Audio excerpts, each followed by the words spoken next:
Социалдык усулдук бирикмесинин аралыктан окутуу учурунда окутуунун жана окуучулар менен кайтарым байланыш жасоонун методдору жана технологиясы.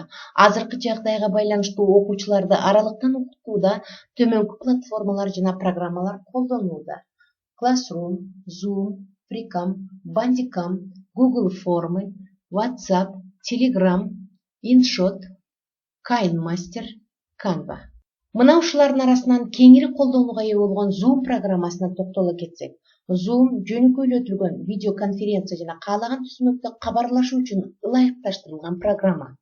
Ал 2011-жылы инженер Эр Юань тарабынан негизделип, 2013-жылы колдонууга чыгарылган. 2019-жылы Zoom программасынын күнүмдүк колдонуучуларынын саны 10 миллион болчу болсо, 2020-жылы бул сандар 200 миллионго чейин өскөн. Бул дүйнөнүн көпчүлүк мамлекеттеринде COVID-19 вирусунан улам болгон карантинге байланыштуу. Zoom программасынын артыкчылыктары: видеоконференцияга каалаган жерден, каалаган түзмөктөн кирүүгө болот. Компьютер, мобилдик деңгээлдеги агымдуу пландаштырылган видеоконференцияларды өткөрүүгө болот. Интернет байланышы жакшы болсо, конференцияга 1000ге чейинки катышуучу кирсе болот. Zoom программасынын акысыз жана премиум нускамалары бар. Видеоконференцияларды өткөрүүдө акысыз колдонуу убактысы 40 минутта менен чектелген. Премиум нускамасына өтүп, акы төлөө менен биргеликте колдонуучу видеоконференциялардын убактысын чектөөсүз пайдалана алат. Видеоконференция учурунда кош экранды колдонуу менен мугалим окуучуларга слайд, видео, сүрөт жана башка материалдарды көрсөтө алат. Катышуучулар чат бөлүмүнө өз ой-пикирлерин, суроолорун жаза алышат. Ошондой эле уюштуруучу да бул бөлүм аркылуу кайтарым байланыш ала алат. Мындан тышкары усулдук бирикменин мүчөлөрү 4-шерикте пландаштырылган темалар боюнча Fricam жана Bandicam сыяктуу программалар менен иштеп, слайддарды, видео сабактарды жасап, окуучуларга телесабакта өтүлгөн темалардын жеткиликтүүлүгүн арттырышты. Даярдалган видео сабактарды YouTube аркылуу Методист Каракөл жана жеке YouTube каналдарына жайгаштырып, Facebook аркылуу дагы жайылтып турушту. WhatsApp аркылуу тарыхчылардын жалпы республикалык жана шаардык группаларына кошулуп, тажрыйба алмашып, маалыматтарга ээ болуп турушту. Сабактарды бышыктоодо тесттер менен, ошондой эле таблицалар менен, салыштырмалуу таблицалар менен иштешти.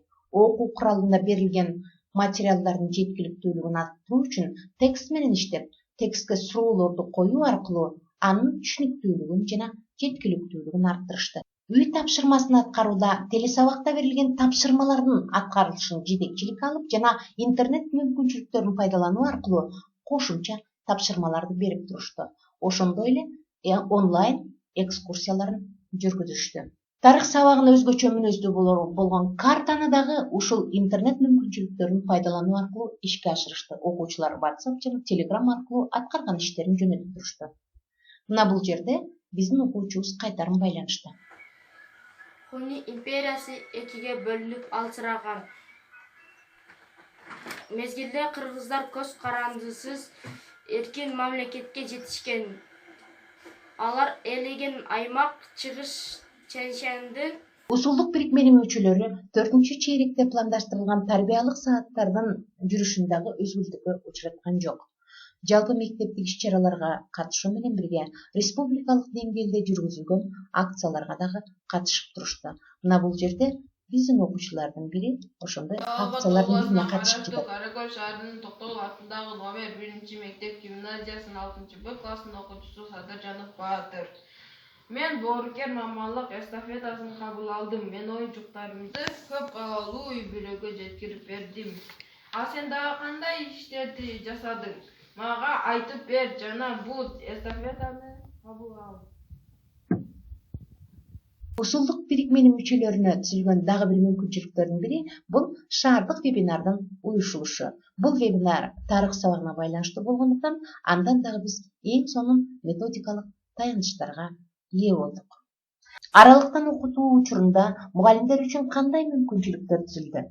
Биринчиден, аралыктан окутуу жөнүндө билим жана тажрыйбалардын топтолушу. Экинчиден, окутуунун жаңы технологиялар боюнча мугалимдердин билиминин жана маалыматтарынын өркүндөшү. Үчүнчүдөн, жаңы технологияны колдоно билүүсүнүн өркүндөшү. Төртүнчүдөн, мугалимдер ортосунда тажрыйба алмашуу жана байланыш карым-катышка өбөлгөлөрүнүн түзүлүшү. Бешинчиден, тажрыйбалардын жайылтылышы. Алтынчыдан, мугалимдерге жаңы технологияны пайдалануудагы усулдук көрсөтмөлөрдүн берилиши. Жетинчиден, сабактарды анализдөө, мугалимдерге өз билимин өркүндөтүү мүмкүнчүлүктөрүнүн түзүлүшү. Сегизинчиден, мугалимдердин санарип мугалим болууга билиминин жеткиликтүүлүгүнүн артышы. Мына ушул усулдук бирикмелеринин өкүлдөрүнөн жалпы республикалык деңгээлде санарип мугалим конкурсуна катышуучулар дагы болду.